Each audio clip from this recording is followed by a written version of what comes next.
அனைவருக்கும் வணக்கம். சுபமாரிமுத்து திருப்பூரிலிருந்து இந்த பதிவு உங்களுக்காக. இன்றைக்கு ஒரு அற்புதமான ஒரு சூட்சமத்தை இன்றைக்கி உங்களுக்கு நான் சொல்ல போகிறேன். இது உங்களை பற்றி நீங்களே தெரிஞ்சு கொள்ள இந்த பதிவு ரொம்ப அவசியம். வாழ்க்கையில் கஷ்டம் கஷ்டம் கஷ்டம்னு ஓடிக்கொண்டே இருக்கிறீங்க. யாரை பிடிச்சிட்டு போனால் அந்த கஷ்டம் நம்மளை விட்டு போகும். யாரை பிடித்து கொண்டு போனால் கடன் நம்மளை விட்டு போகும். யாரை பிடித்து கொண்டு போனால் நம்மளுடைய கர்ம வினை தீரும். அப்படிங்கிற ஒரு சூட்சமத்தை இன்றைக்கி இந்த பதிவில் உங்களுக்கு கொடுக்க போகிறேன். அப்போது சுவாதி நட்சத்திரத்தில் பிறந்தவர்களுக்கு வாழ்க்கையில் ஜெயிக்கிறதுக்கு என்ன பலன், எப்படி போகலாம், இனிமேல் நம்ம எப்படி இருக்கலாம்? உங்களுக்கு தெரியுமா, சுவாதி நட்சத்திரம் துலா ராசியில் பிறந்திருப்பாங்க. காலச்சக்கரத்துக்கு அது 7வது ராசி துலாம். துலாம்னா தெராசு. எல்லார்த்தையும் எடை போட்டு பார்த்துட்டு இவருக்கு எடை போடுறதுக்கு வாய்ப்பு இல்லாமல் துலாம்னா தெராசு. தெராசுன்னா என்ன பொருள்? தெராசுன்னா ஒரு பிடி, இங்கே 2 தட்டு வச்சுருப்பாங்க. இந்த தெராசு அப்படி இருக்கும். அப்போ இந்த தெராசில் எத்தனை கிலோ வெயிட் வைக்கிறோமோ அத்தனை கிலோவுக்கு உண்டான பொருளை வச்சு நம்ம இன்னொருத்தருக்கு நம்ம சமர்ப்பணம் பண்ணுறோம். அப்போ இந்த தெராசு, அப்போ இவ்வளவு தூரம் இந்த தெராசு இப்படி பிடிச்சிக்கிட்டே நின்னா தான் இந்த தெராசு நிற்கும். இதை பிடிக்கலைன்னா தெராசு விழுந்துடும். அப்போது யாரோ ஒருத்தருடைய பிடி இல்லைன்னா துலா ராசியில் சுவாதி நட்சத்திரத்தில் பிறந்துக்கிறவங்களுக்கு ஒரு இழப்பு எப்பவுமே இருக்கும். அவங்க வாழ்க்கையில் பார்த்தீங்கன்னா 1 இடம் 2 இடம் 3 இடம் விட்டு மாறி மாறி போய் ஏதாவது ஒரு வழியில் வாழ்ந்தே காமிக்கிறேன்னு சொல்லி மற்றவங்களுக்காகவே போய் வாழ்ந்து இவங்க வாழ்க்கையை தொலைச்சிருவாங்க. ஏன்னா இவங்க நீதிமானாக இருக்கிறதுங்கிறத காமிக்கணுமா. சனினா நீதிமான், அது துலா ராசியில். இவங்க நீதிமானாக இருக்கிறேன்னு சொல்லி இவங்க நீதியாக இருந்து இந்த காலத்தில் பிழைக்க தெரியாது. அதனால் அவங்க வாழ்க்கையில் இருப்பதை வைத்து சிறப்புடன் வாழ கற்றுக்க தெரியாது. பெரிய திட்டங்கள் போடுவாங்க, பெரிய பெரிய ப்ராஜெக்ட் எல்லாம் உருவாக்குவாங்க. கடைசியில் ஃபைனலாக ஸ்டக்காகி நின்றும். என்ன பண்ணுறதுனே தெரியாது அவங்க லைஃப்பில். பிறந்த ஊரை விட்டு வேறு ஊர் போனால் அவங்க வாழ்க்கை சிறப்பாக இருக்கும். 2வது, அவங்களுடைய பிறப்பு பூர்வீகத்தில் அவங்க இருக்கவே கூடாது. ஏன் அப்படின்னா, மேசத்துலேருந்து எண்ணினீங்கன்னா சிம்மம் 5வது வீடாக வரும். 5ஆம் இடம் என்பது காலச்சக்கரத்துக்கு அது பூர்வ புண்ணியம், அது பூர்வீக சொத்து. அந்த 5 கூடியவர் துலா ராசியில் வந்தால் நீசமாவார். அப்போ இவங்க போய் துலா ராசியில் சூரிய நீசமாக இருக்கிறனால இவங்க போய் பூர்வீகத்தில் இருந்தால் ஜெயிக்க முடியுமா? படாத கஷ்டம், மன வேதனை, மன அழுத்தம் அவங்களால தாங்க முடியாமல் 4 மனுஷனுக்காக இவர் வாழ்க்கையே இழந்து உட்காந்துருப்பார். என்னை இப்படி சொல்லி போட்டையே, நான் அதெல்லாம் விட மாட்டேன், நான் முன்னாடி நான் வாழ்ந்து காமிக்கிறேன், உலகம் ரொம்ப பெருசு, அதை மறந்துடுவார். ஒருத்தர் வைராக்கியமாக பேசிட்டு அவருக்கு தாங்காது. ஏன்னா உண்மையாக இருக்கக்கூடியவங்க, அந்த சுவாதி நட்சத்திரத்தில் உண்மையாக இருக்கக்கூடியவங்க, அது ரொம்ப இயக்கக்கூடிய நட்சத்திரம் அல்லவா. உலகத்தவே இயக்கக்கூடிய ஒரே சக்தி சுவாதி நட்சத்திரத்துக்கு தான் உண்டு. சாதாரண விஷயமானு பாருங்கள். இந்த உலகத்தை இயக்கக்கூடிய நட்சத்திரம் அது. அதனால் உன்னை இயக்கிட்டே இருப்பாங்க. எப்போ பார்த்தாலும் உன்னை புதுசாக க்ரியேட் பண்ணி ஒவ்வொன்றா இயக்கி அது பாஸ் ஆகுது, ஃபெயில் ஆகுது, 2வது பிரச்சனை. ஆனால் அவங்களுடைய உழைப்பு, அவங்களுடைய இயக்கமும் என்னைக்கு ஆயுள் காலத்து வரைக்கும் அவங்களுடைய உழைப்பில் தீர்வே இல்லை. அவங்க சாப்பிட்டுட்டு கொஞ்சம் நேரம் தூங்கி எந்திரிக்கிறது மட்டும்தான் உண்மை. மற்றது பூரா மற்றவங்களுக்காகத்தான். யாருக்காக வாழ்ந்தால் எனத்தை சம்பாரித்து வச்சேன்னு எந்த கணக்கு வழக்கும் தெரியாது. ஆனால் துலாம்னா தெராசு, கரெக்டாக எடை போடுற மாதிரி தான் இருக்குது. ஆனால் வாழ்க்கையில் எடை போட முடியாது. மற்றவங்களுக்கு கரெக்டாக எடை போட்டு நான் கரெக்டாக கொடுக்குறேன்னு சொல்லுவேன். ஆனால் இவருக்கு எடை போட்டு வாழ தெரியாது. மற்றவங்களை எடை போடுவார், இவர் எடை போட முடியாது. அப்படி இருக்கக்கூடிய நட்சத்திரத்துக்கு எவ்வளோ வேதனை, எத்தனை மன உளைச்சல், எவ்வளோ கஷ்டத்தை தாண்டி வந்தாங்க. 30-32 வயசு வரைக்கும் அவங்களுக்கு என்ன பண்ணுறதுன்னே தெரியாது. அவங்க லைஃப்பில் திருமணம் அமைஞ்சும் கூட வாழ தெரியாது, குழந்தை பெத்தும் கூட பிழைக்க தெரியாது. துலாம்னா அந்த வீடு சரிபாதியாக இருக்கும். 12 ராசியில் நேர் 7வது ராசி.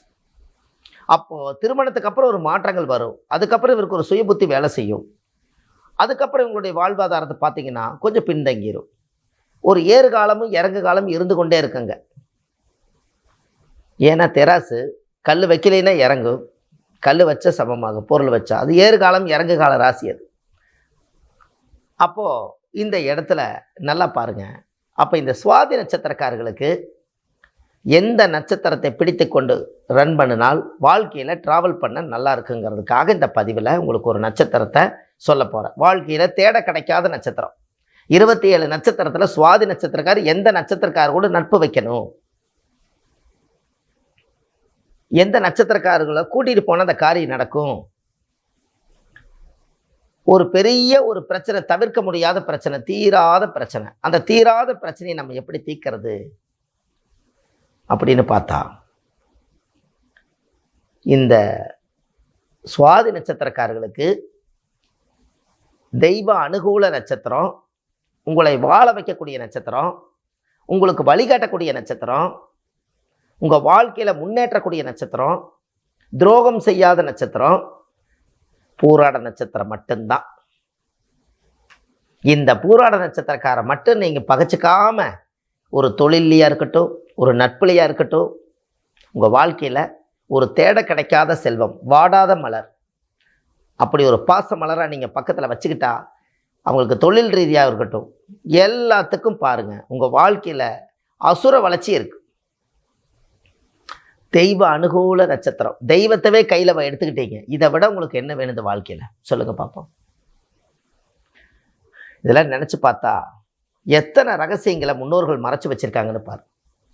இப்போ தான் உங்களுக்கு இது தெரியும். இந்த பரம ரகசியத்தை பல நூல்கள்லேருந்து ஆராய்ச்சி செய்து பழைய ஓலைச்சுவடியிலிருந்து அந்த காலத்தில் முன்னோர்கள் எழுதி வச்சதெல்லாம் புதுப்பிச்சு அது பக்குவமாக பொக்கிசமாக இன்றைக்கி இந்த நட்சத்திரக்காரர் தான் உங்களுக்கு துரோகம் செய்யாத நட்சத்திரங்கிறத இன்றைக்கி தான் உங்களுடைய லைஃப்பில் தெரிஞ்சுக்கிறீங்க.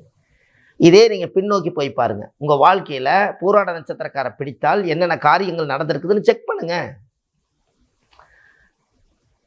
தெய்வ அனுகூல நட்சத்திரம் அப்படின்னு என்ன, நீங்கள் நடந்து போங்க, உங்களுக்கு கண்ணுக்கு தெரியாமல் கூட ஒரு தெய்வம் நடந்து வந்துக்கிட்டு இருக்கும், அதான் தெய்வ அனுகூலம். வெற்றி நட்சத்திரம், ஒரு காரியம் போய் அவங்கள கூட்டிகிட்டு போய் தோற்று போனதா வாழ்க்கையில் சரித்திரம் இல்லை. இது எல்லாம் உங்களோட அனுபவத்தில் கொண்டு வாங்க. இதெல்லாம் வாழ்க்கையில் நீங்கள் தெரிஞ்சுக்க வேண்டிய விஷயங்கள். 27 நட்சத்திரம் இருந்தும் கூட அந்த 27 நட்சத்திரத்தில் நம்ம எந்த நட்சத்திரக்காரை நம்ம கைக்குள்ள அப்படி வச்சா நம்மளுடைய வாழ்க்கை, நம்மளுடைய தொழில், நம்மளுடைய உயர்வு எல்லாம் எப்படி கிடைக்குன்னு அந்த சூட்சமத்தை நீங்கள் தெரிஞ்சு வச்சுக்கணும். இன்னும் நிறைய உங்களுக்கு நான் சொல்கிறேன். பகையான நட்சத்திரங்கள் என்ன, பணம் வரும் நட்சத்திரங்கள் எல்லாம் என்ன, அதெல்லாம் உங்களுக்கு பதிவில் நிறைய கொடுக்குறேன். துளாராசிக்காரர்களுக்கு 4 விஷயந்தான். அந்த 4 ரகசியத்தை அவங்க தெரிஞ்சுட்டாங்கன்னா அவங்க வாழ்க்கையில் எங்கேயோ போயிடுவாங்க. ஆனால் அந்த ஜாதகம் பார்த்தா தான் அந்த விஷயத்தை சொல்ல முடியும். ஏன், நட்சத்திரம் மட்டுமே வச்சு முடிவு செய்ய போகிறதில்ல. அவங்க அமைந்த அந்த பிறந்த அமைப்பு ஜாதகம் எப்படி இருக்குதோ அதற்குரிய வேலையை நீங்கள் செஞ்சால் தான் அது வேலை செய்யும். அப்போது உங்களுடைய வாழ்க்கையில் நீங்கள் ஏதாவது ஒரு ரூபத்தில் இந்த நட்சத்திரத்தை நீங்கள் கொண்டு செலுத்துங்க. எங்கேயாவது ஒரு காரியத்துக்கு போகும்போது அவங்கள கூட்டிகிட்டு போங்க. ஒரு கோர்ட்டு பிரச்சனை, ஒரு பெரிய கேஸு, தவிர்க்க முடியாத கேஸு, ஒரு வக்கீலை பார்க்க போகிறேன், ஒரு டாக்டர் நோயாளி, எனக்கு நோய்க்கு மருந்தே கிடைக்கல, ஒரு டாக்டரை பார்க்க போகிறேன், ஒரு மிகப்பெரிய ஒரு வைத்தியரை பார்க்க போகிறேன், ஒரு பக்கம் பணம் கேட்க போகிறேன், ஒரு பக்கம் பொண்ணு பார்க்க போகிறேன், ஒரு பக்கம் நான் குழந்தையே இல்லைன்னு நினச்சிட்டு ஒரு டாக்டர்கிட்ட டெஸ்ட் பேப்பிக்கு போகிறேன். இதுக்கு எல்லாத்துக்கும் மூலாதாரம் யார்?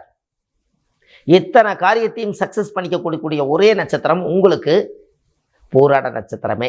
அந்த நட்சத்திரக்காரை கூட்டிகிட்டு போங்க, அதாவது டக்கு டக்குன்னு நடக்கு காரியம். ஏன்னா நம்ம கண்ணுக்கு தெரியாமல் அந்த வின் பவர், அவங்களோட நட்சத்திரத்தினுடைய அந்த அலைவரிசை அந்த காரியத்தை சக்ஸஸ் பண்ணி கொடுத்து கொண்டு வீடு கொண்டு வந்து சேர்த்து.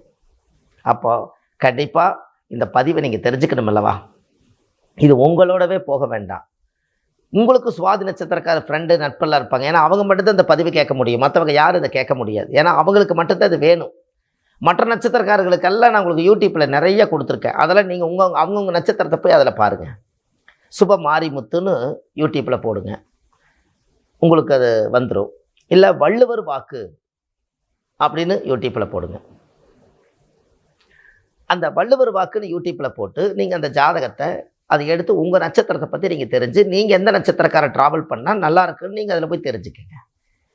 ஏன் இந்த நட்சத்திரத்தை ஷேர் பண்ண சொல்கிறேன் அப்படின்னா, ரொம்ப காலம் கிளம்பிச்சு இந்த நட்சத்திரத்தினுடைய கான்செப்ட் இதுவரை காலமாக ஒரு 10-20 வருஷமாகவே நம்மளுக்கு ராசியான நட்சத்திரம் எதுங்க, நம்மளுக்கு யாருங்க துரோகம் செய்யாமல் இருப்பாங்கன்னு சொல்லி ஒரு 100 பேர் 200 பேர் நம்மக்கிட்ட ஜாதகம் பார்க்கும்போது இதை கேட்காதவங்களே இல்லை.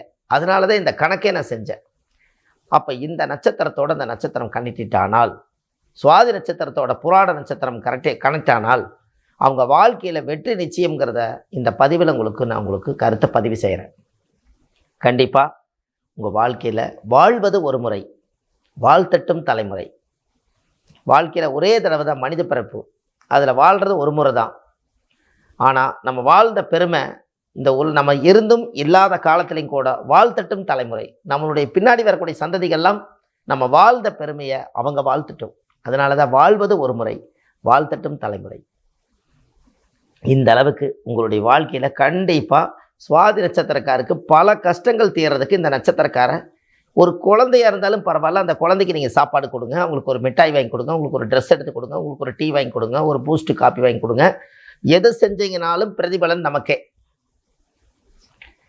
இப்படியெல்லாம் உங்களுடைய வாழ்க்கையில் நீங்கள் செய்து நல்ல விதமாக உங்கள் வாழ்க்கையை சிறப்பாக கொண்டு போகணும். ஏன் உங்களால் ஜெயிக்க முடியாது வாழ்க்கையில்? எதற்காக நீங்கள் பயப்படுறீங்க? நாம் செய்த நம்மளுடைய செய்த வினைகள் என்ன? அறியாமல் தெரியாமல் செய்த தவறுகளுக்கெல்லாம் நாம் செய்யக்கூடிய புண்ணியமே அது சமர்ப்பணம். உங்கள் வாழ்க்கையில் இந்த நட்சத்திரத்தை பிடிச்சு நீங்கள் உங்களுடைய ட்ராவல் பண்ணி பாருங்கள். நம்மளுக்கு தெய்வ சக்தி கூட வந்தாச்சு. ஒருத்தர் குலதெய்வமே தெரியலையும் பாரு, இந்த நட்சத்திரம் கட்டிப்பாங்க, இதுவே குலதெய்வம்னு நினச்சிக்கங்க, கூட்டிகிட்டு போங்க, அந்த காரியம் நடக்கும். அந்த அளவுக்கு வைராக்கியமா வீம்பா இந்த உலகத்தில் எப்படியாவது வாழ்ந்து ஜெயிக்கணும்னு ரொம்ப வேதனைப்படுவாங்க. அவங்களுக்கெல்லாம் அவங்களோட வாழ்க்கையில் இந்த மாதிரி ஒரு நட்சத்திரங்கள் ஒரு தூண்டுதலுக்கு பக்கத்தில் இருந்தால் அவங்க வாழ்க்கை எப்படி இருக்கும் நினச்சிப்பார். இதெல்லாம் ஒவ்வொருத்தருடைய லைஃப்லையும். ஆனால் அவங்க தான் நம்ம கூட ஒட்ட மாட்டாங்க. இதை நம்மக்கிட்ட தான் கர்மம் இருக்கே, பூர்வ ஜென்ம கர்மம் நிறைய வாங்கியிருக்கிறோமே, நல்லது நம்மக்கிட்ட வராதே, கெட்டதானே வரும்.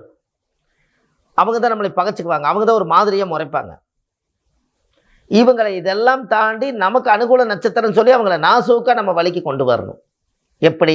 நட்பா, நல்லா இருக்கீங்களா, வாங்கம்மா உட்காருங்க, சாப்பிடுங்கம்மா, என்ன சாப்பிட்றீங்க, காப்பி சாப்பிட்றீங்களா, சாப்பாடு செய்யட்டுமா, இப்படி எல்லாம் அவங்க மேலே பாசத்தை ஊட்டி அவங்கள தக்க வச்சு அவங்ககிட்ட இருக்கிற சக்தியை நீங்கள் வாங்குங்க. யாருக்கிட்டையோ பேசி என்ன பிரயோஜனம்? உங்களுக்கு சாதகமான நட்சத்திரத்தை நீங்கள் பாதகமத்தை ஒழிக்கிறதுக்கு வழி பாருங்க. ஜாதகமே பார்க்க வர்றாங்களே, எதுக்கு வர்றாங்க? உங்கள் வாழ்க்கையில் பாதகமாக நிறைய நடக்குது. அந்த பாதகமாக நடத்தி கொண்டு இருக்கக்கூடிய வாழ்க்கையை அதை சாதகமாக எனக்கு அமைச்சு கொடுங்க, அந்த சாஸ்திரத்தில் என்ன இருக்குன்னு தெரிஞ்சுக்கிறதுக்காக சாதகம் பார்க்க வரீங்க, அதானே? அப்போ அந்த சாதகமாக ஆக்கிறதுக்கு உங்களுடைய நட்சத்திரமே பூராடம் தானே. அப்போ சுவாதி நட்சத்திரக்கார் பூராட நட்சத்திரக்காரை சாதகமாக்கியாச்சுன்னா பாதகம் விலகி போச்சு, பட்ட துன்பமெல்லாம் இன்னையோட முடிஞ்சு போச்சு. உங்கள் வாழ்க்கையில் சிறப்பாக இருப்பீங்க. நீங்கள் போங்க, வள்ளுவர் வாக்குன்னு யூடியூப் சேனலில் போங்க, ஆயிரம் விதமான பதிவுகள் நிறைய கொடுத்துருக்கேன், 1000 பரிகாரங்கள் கொடுத்துருக்கேன். எதை பிடிச்சி வேணாலும், ஒரு பணம் இல்லாமல் காசு இல்லாத பரிகாரங்கள் நிறைய கொடுத்துருக்கேன். வீட்டிலேயே நீங்கள் செய்யக்கூடிய எளிய பரிகாரங்கள் கொடுத்துருக்கேன். இதெல்லாம் நீங்கள் போய் பாருங்கள். இது எல்லாம் இந்த பதிவை மக்களுக்கு ஷேர் பண்ணுங்கள். உங்கள் வாழ்க்கை ரொம்ப நல்லாயிருக்கும். கண்டிப்பாக உங்களுடைய வாழ்க்கையில் அடுத்த பதிவில் சுவாதி நட்சத்திரக்காரர் இன்னும் மென்மேலும் இந்த நட்சத்திரத்தை பிடித்து, பூராட நட்சத்திரத்தை பிடித்து வாழ்க்கையில் போராட்டத்தை விலக வேண்டும் என்று சொல்லி அடுத்த பதிவில் உங்களை சந்திக்கிறேன். அன்புள்ள சுப மாரிமுத்து, திருப்பூரிலிருந்து. நன்றி, வணக்கம்.